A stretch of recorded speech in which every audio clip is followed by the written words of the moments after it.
السلام علیکم ورحمۃ اللہ وبرکاتہ۔ آج جو واقعہ میں آپ کو سنانے جا رہا ہوں وہ ایک یہودی نوجوان کا ہے جو حضور پاک صلی اللہ علیہ وآلہ وسلم کے عشق میں مبتلا ہو کر بستر مرگ تک پہنچ گیا اور مرنے سے پہلے آپ صلی اللہ علیہ وآلہ وسلم سے جنت کا وعدہ لے کے گیا۔ شروع کرنے سے پہلے میری آپ سے ریکویسٹ ہے، ویڈیو کو پورا دیکھیے گا، ویڈیو کو لائک کر دیجیے گا، اور اگر آپ میرے چینل پر نئے ہیں تو چینل کو سبسکرائب کر دیجئے تاکہ ایسے ہی داستان حیات اور ایمان کو تازہ کر دینے والے واقعات بر وقت آپ تک پہنچتے رہیں۔ فیروز مندیوں کی کوئی متعین گھڑی نہیں ہوتی، رحمتوں کا دروازہ یک بیک کھلتا ہے اور دل کے ظلمت خانے میں سعادت کا چراغ اچانک روشن ہوتا ہے۔ یہی ماجرا اس یہودی نوجوان کے ساتھ بھی پیش آیا۔ دیکھنے کے لیے اس نے رسول صلی اللہ علیہ وآلہ وسلم کا چہرہ زیبا سینکڑوں بار دیکھا تھا۔ آنکھیں کھلیں اور بند ہو گئیں، نظر پڑی اور بکھر گئی، لیکن آج نہ جانے کون سی گھڑی تھی کہ نظر پڑتے ہی بجلی چمکی، ہرمن جلا اور سارا وجود خاکستر ہو گیا۔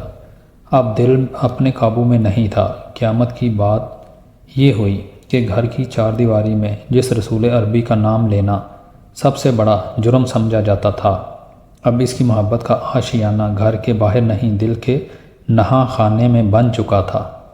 عشق، اور وہ بھی رسول کا عشق جس کی خوشبو سے دونوں عالم مہک اٹھتے ہیں، اس کا چھپانا آسان نہیں تھا۔ امید و بہم کی کشمکش میں جان کے لالے پڑ گئے۔ دل کا تقاضا یہ تھا کہ ان کی محفل نور میں روزانہ بیٹھا جائے۔ ادھر گھر والوں کا خوف، سماج کا خطرہ، کسی نے ان کی محفل میں جاتے ہوئے دیکھ لیا تو محشر برپا ہو جائے گا۔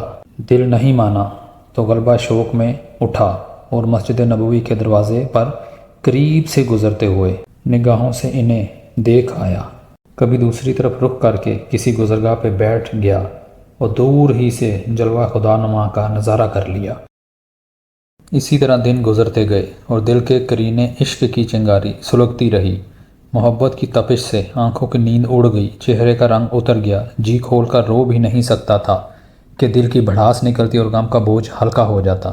نتیجہ یہ ہوا کہ حالت کے جبر اور جاں گسل ضبط نے بیمار کر دیا۔ باپ نے ہر چند علاج کروایا، وقت کے بڑے بڑے طبیب آئے، لیکن کوئی فائدہ نہیں ہوا۔ جسم و تن کی بیماری ہو تو دعا کام بھی کرے۔ عشق کے آزار کا کیا علاج ہے؟ کس مسیحا نے محبت کے مریض کو شفا بخشی ہے جو وہ شفا یاب ہوتا؟ ہزار جتن کے باوجود حالت دن بدن گرتی گئی۔ پھول کی طرح شگفتہ نوجوان سوکھ کے کانٹا ہو گیا۔ ممتا کی ماری ہوئی ماں روتی رہتی، باپ پاگلوں کی طرح سر پٹکتا، خاندان کے افراد کا افسوس ملتے، لیکن بیمار کا حال کوئی سمجھ نہیں پاتا۔ اب بیمار عشق حیات کی آخری منزل کی طرف تیزی سے بڑھ رہا تھا۔ ناتوانی اور ضعف کی شدت اور مدھم پڑ گئی، زبان کی گویائی جواب دینے لگی، کبھی کبھی ٹھنڈی آہوں کا دھواں فضا میں بکھر جاتا اور بس۔ آج ایک عاشق کی زندگی کی آخری شام تھی۔ آنکھیں پتھرانے لگیں، جسم کے انگ انگ سے موت کے آثار ابھرنے لگے۔ ہچکیاں لیتے ہوئے اس بھری نگاہوں سے باپ کی طرف دیکھا۔ پھرتے محبت سے باپ کا کلیجہ پھٹ گیا۔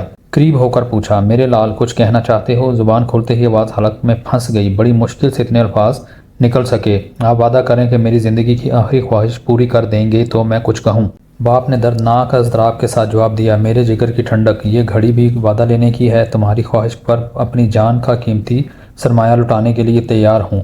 تم بے خطرہ اپنی خواہش کا اظہار کرو، وعدہ کرتا ہوں کہ بے دریغ اسے پورا کروں گا۔ بیٹے نے لڑکھڑاتی ہوئی زبان سے کہا، بابا جان برا نہ مانے، چند برسوں سے میں محمد عربی صلی اللہ علیہ وآلہ وسلم کی عقیدت و محبت کے اضطراب میں سلگ رہا ہوں۔ آپ کے خوف سے زندگی کا یہ مخفی راز میں نے کبھی فاش نہیں ہونے دیا۔ ان کی موہنی صورت، ان کا پرنور چہرہ اور ان کی دل آویز شخصیت نگاہ سے ایک لمحہ کے لیے بھی اوجھل نہیں ہوتی۔ انہی کی یاد میں سوتا ہوں، انہی کے خیال میں جاگتا ہوں۔ جب سے بستر علالت پر پڑا ہوں، جلوہ اقدس کی ایک جھلک کے لیے ترس گیا ہوں۔ اب جب کہ میری زندگی کا چراغ گل ہو رہا ہے، دل کی آخری تمنا ہے کہ ایک بار ان کے روئے طابہ کی زیارت کر لوں اور دم نکل جائے۔ زحمت نہ ہو تو ذرا انہیں خبر کر دیجئے، آپ کا ایک غلام دنیا سے رخصت ہو رہا ہے۔ پاس کھڑے ہو کر اسے آخری نجات کا مسودہ سنا دیں۔ بیٹے کی یہ آرزو شوق معلوم کر کے غصے سے باپ کے چہرہ تمتما اٹھا، لیکن جلد ہی اس نے اپنے جذبات پر قابو پا لیا۔ اکلوتا بیٹا زندگی کی آخری سانس لے رہا تھا۔ چاروں نچار بیٹے کا ناز اٹھانے کے لیے دل کو راضی کرنا پڑا۔ لرزتی ہوئی آواز میں کہا، میرے لخت جگر، اگرچہ میرے لیے یہ بات سخت ناگواری کی ہے، لیکن یہ خیال کر کے کہ تم دنیا سے حسرت زدہ ہو کر نہ جاؤ، میں تمہاری خواہش کی تکمیل کے لیے جا رہا ہوں۔ کل صبح سے مجھے اسرائیلی سماج کا مجرم کہا جائے گا، لیکن تمہاری بے چین روح کی آسودگی کے لیے میں یہ بھی گوارا کر لوں گا۔ بادل نخواسا اٹھا اور کاشانہ نبوت کی طرف چل پڑا۔ قدم اٹھ نہیں رہے تھے، اٹھائے جا رہے تھے۔ مسجد اقدس کے دروازے پر کھڑے ہو کر آواز دی، میں محمد عربی صلی اللہ علیہ وآلہ وسلم سے ملنا چاہتا ہوں، کوئی انہیں خبر کر دو۔ چند ہی لمحے کے بعد سرکار رسالت سامنے جلوہ گر تھے۔ ارشاد فرمایا، تمہیں کیا کہنا ہے؟ دلوں کو فتح کرنے لینے والی یہ آواز سن کر یہودی کے ذہن و خیال کی بنیاد ہل گئی۔ بھرائی ہوئی آواز میں کہا، میرا اکلوتا بیٹا عین شباب کی منزل میں دنیا سے رخصت ہو رہا ہے۔ آپ کی عقیدت و محبت کا سحر اب اسے موت کی آغوش میں سلانا ہی چاہتا ہے۔ آپ کے جمال کی زیبائش و کشش پر سارا عرب دیوانہ ہے۔ اس نے ہمارے یہودی نژاد بچے کو بھی ایک عرصے سے گھائل کر رکھا ہے۔ اب وہ بستر مرگ پر تڑپ رہا ہے۔ اس کی آخری تمنا ہے آپ اس کے پاس کھڑے ہو کر اپنی خوشنودی اور آخروی نجات کا مسودہ سنا دیں۔ یہ سنتے ہی سرکار رسالت مآب صلی اللہ علیہ وآلہ وسلم نے صحابہ کرام سے ارشاد فرمایا، چلو اس فیروز بخت نوجوان کو دیکھ آئیں جس کے خیر مقدم کے لیے آسمانوں میں ہنگامہ شوق برپا ہے۔ انتظار کرتے کرتے بیمار کی محبت کی آنکھیں بند ہو گئی تھیں۔ باپ نے سراہنے کھڑے ہو کر آواز دی، نورعین آنکھیں کھولو، تمہارے مرکز عقیدت آ گئے۔ یہ دیکھو تمہارے سرہانے محمد عربی صلی اللہ علیہ وآلہ وسلم کھڑے ہیں۔ اس آواز پر جاتی ہوئی روح پلٹ آئی۔ بیمار نے آنکھیں کھول دیں۔ نظر کے سامنے عرش کی قندیل کا نور چمک رہا تھا۔ خفیف و کمزور آواز میں اظہار تمنا کیا، سرکار دل میں عشق و ایمان کی مقدس امانت لیے ہوئے اب عالم جاوید کی طرف جا رہا ہوں۔ اپنے غلاموں میں میرا نام بھی درج کر لیا جائے۔ لا شریک کا ایک سجدہ بھی نامہ زندگی میں نہیں، اسی تہ دستی کے باوجود کہ میں اپنی نجات کی امید رکھوں۔ سرکار نے تسلی میز لہجے میں ارشاد فرمایا، زبان سے کلمہ توحید کا اقرار کر کے دائرہ اسلام میں داخل ہو جاؤ، تمہاری نجات کا میں ضامن ہوں۔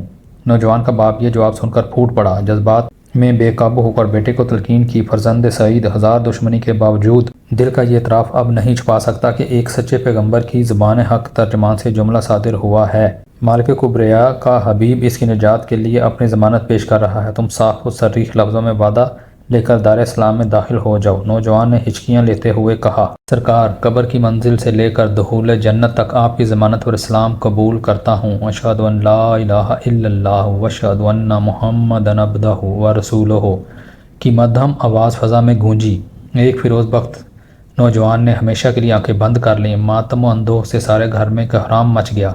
نوجوان کے باپ نے ڈبڈباتے ہوئے کہا، حضور اب یہ جنازہ میرا نہیں ہے، اسلام کی مقدس امانت ہے، اب یہ میرے گھر کی بجائے آپ کے در رحمت سے اٹھے گا، تجہیز و تکفین کی ساری ذمہ داری آپ ہی کے سپرد۔ باپ کی درخواست قبول فرمایا لی گئی۔ صحابہ کرام کو مخاطب کرتے ہوئے ارشاد فرمایا، عشق و ایمان کا یہ گنج گرا نمایاں اپنے دوش پر اٹھا لو، اور اسے نو بہار کی طرح یہ جنازہ مدینے کی گلیوں سے گزرے گا۔ مرگ عاشق کی سارے مدینے میں دھوم مچ گئی تھی۔ جنازے میں شرکت کے لیے آس پاس کی ساری آبادیاں سمٹ آئیں۔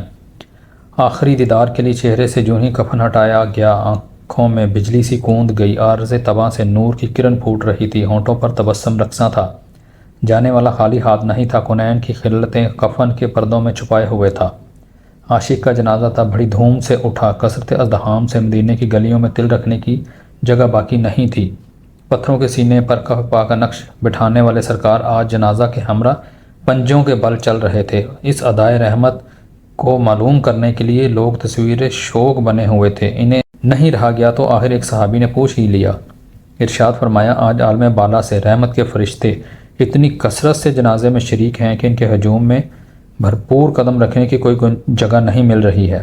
جنت البقیع میں پہنچ کر جنازہ فرش خاک پر رکھ دیا گیا۔ لحد میں اتارنے کے لیے سرکار خود تشریف لے گئے۔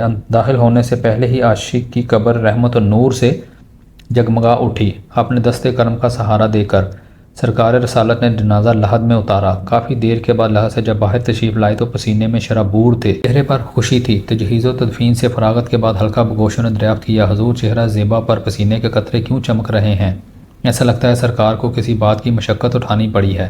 حضور نے مسکراتے ہوئے جواب دیا، اس عاشق نوجوان سال نے دم واپسی مجھ سے وعدہ لیا تھا کہ لحد کی منزل سے لے کر دخول جنت تک میری رحمتوں کی ضمانت اسے حاصل رہے گی۔ میرے اشارہ آبرو کی شہ پا کر حوران خلد کا بہت بڑا ازدحام اس کے لحد کے قریب پہلے ہی جمع ہو گیا تھا۔ جو ہی اسے لحد میں اتارا گیا، چہرے کی بلائیں لینے کے لیے وہ ہر طرف سے بے تحاشا ٹوٹ پڑیں۔ ہجوم شوق کا امڑتا ہوا سیلاب میرے ہی قدموں سے ہو کر گزر رہا تھا۔ اسی عالم میں دارفتہ حال میں مجھے تھوڑی سی مشقت اٹھانی پڑی اور میں پسینہ پسینہ ہو گیا، اور ایسا ہونا بھی رحمت کا ہی تقاضا تھا کہ پسینے کے چند قطرے کفن کی چادر پر ٹپک گئے۔